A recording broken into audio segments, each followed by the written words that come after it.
الحمد لله إن الحمد لله نحمده ونستعينه ونستغفره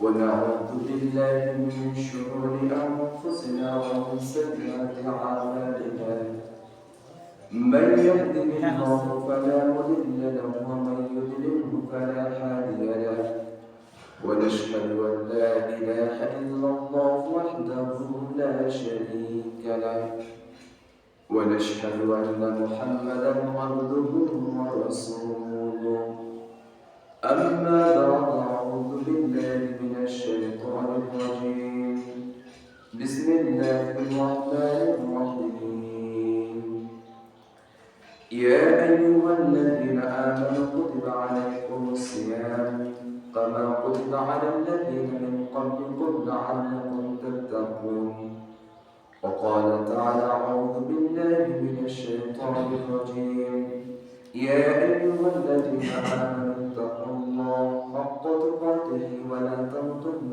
إلا وأنتم مسلمون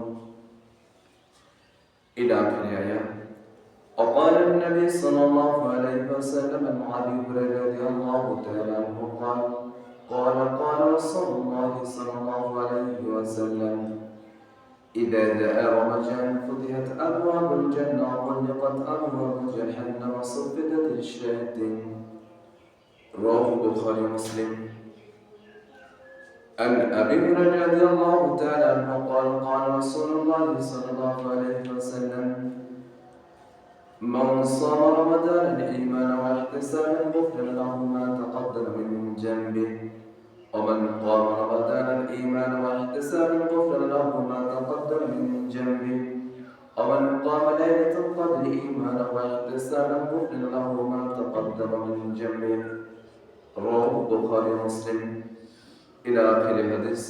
وقل جاء الحق وزهق الباطل إن الباطل كان زهوقا رب اشرح لي صدري ويسر لي أمري واحلل عقدة من لساني يفقهوا قولي اللهم ثبت عند الموت لا إله إلا الله واجعلنا من الذين آمنوا وعملوا الصالحات وتواصوا بالحق وتواصوا بالصبر. আলহামদুলিল্লাহ,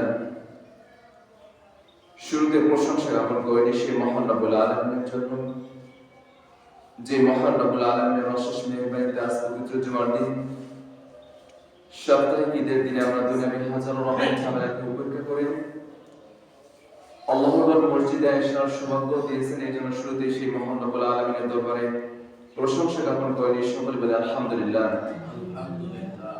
আবারও প্রশংসা জ্ঞাপন করি সেই মহান রব্বুল আলামিনের জন্য, যে মহান রব্বুল আলামিনের বিশেষ রহমতে হাজারো মানুষের হাজারো কর্মব্যস্ততা উপেক্ষা করে আল্লাহর ঘর মসজিদে আগেভাগে আসার সৌভাগ্য দিয়েছেন। এই জন্য আবারও সেই মহান রবের প্রশংসা জ্ঞাপন করিনি। সকলে বলে অন্তরান্তস্থ থেকে আলহামদুলিল্লাহ। দুরূদ ও সালাম বর্ষিত হোক সর্বকালের সর্বশ্রেষ্ঠ মানব আহমদ মুহাম্মদ, সর্বশেষ রাসূল নামে পরিচিতি, যে রাসূলের আগমনের কারণে আমরা কোরআন এবং সেই সুন্নাহকে আমাদের ব্যক্তি জীবনে, আমাদের পারিবারিক জীবনে, আমাদের সামাজিক জীবনে, আমাদের রাষ্ট্রীয় জীবনে গাইডলাইন হিসেবে পেয়েছি। সেই রাসূলের নামে দরুদ পড়ি সকলে বলি সাল্লাল্লাহু আলাইহি ওয়াসাল্লাম। রাসূল সাল্লাল্লাহু আলাইহি ওয়াসাল্লামের আদিত বিধান ছিল প্রতিটি জুমার দিন মুসল্লিদেরকে নিয়ে ইসলামের মৌলিক বিষয়গুলির এক একটা বিষয় সম্পর্কে অবগতি করা, জানানো, প্রশিক্ষণ দেয় রাসূল সাল্লাল্লাহু আলাইহি ওয়াসাল্লামের জুমার নিয়ম। আরবিতে ইসলামের একটা গুরুত্বপূর্ণ বিষয়, ইসলামের একটা মৌলিক আরকান নামাজের মাসে সিয়াম। উক্ত বিষয় সম্পর্কে সংক্ষিপ্ত কিছু কথা তুলে ধরার চেষ্টা করব। আমা তাওফীক ইল্লা বিল্লাহ আলাইহি তাওয়াক্কালতু ওয়া ইলাইহি উনীব। শুরুতে যে আয়াত পেশ করেছি, আল্লাহ সুবহানাহু ওয়া তাআলা পবিত্র কোরআন কারীমের সূরা বাকারা 183 নম্বর আয়াত পেশ করেছি। দেখুন আল্লাহ সুবহানাহু ওয়া তাআলা বলেন, ইয়া আইয়ুহাল্লাযীনা আমানু কুতিবা আলাইকুমুস সিয়াম কামা কুতিবা আলাল লাযীনা মিন ক্বাবলিকুম লাআল্লাকুম তাত্তাকুন। হে ঈমানদারগণ, তোমাদেরকে আমি কি করেছি? রোজার বিধানকে ফরজ করে দিয়েছি। যেমনি ভাবে আমি ফরজ করেছিলাম তোমাদের পূর্ববর্তী যে জাতি ছিল তোমাদের পূর্ববর্তী যে কওম ছিল, তোমাদের পূর্ববর্তী যে সম্প্রদায় ছিল, তাদের প্রতি যে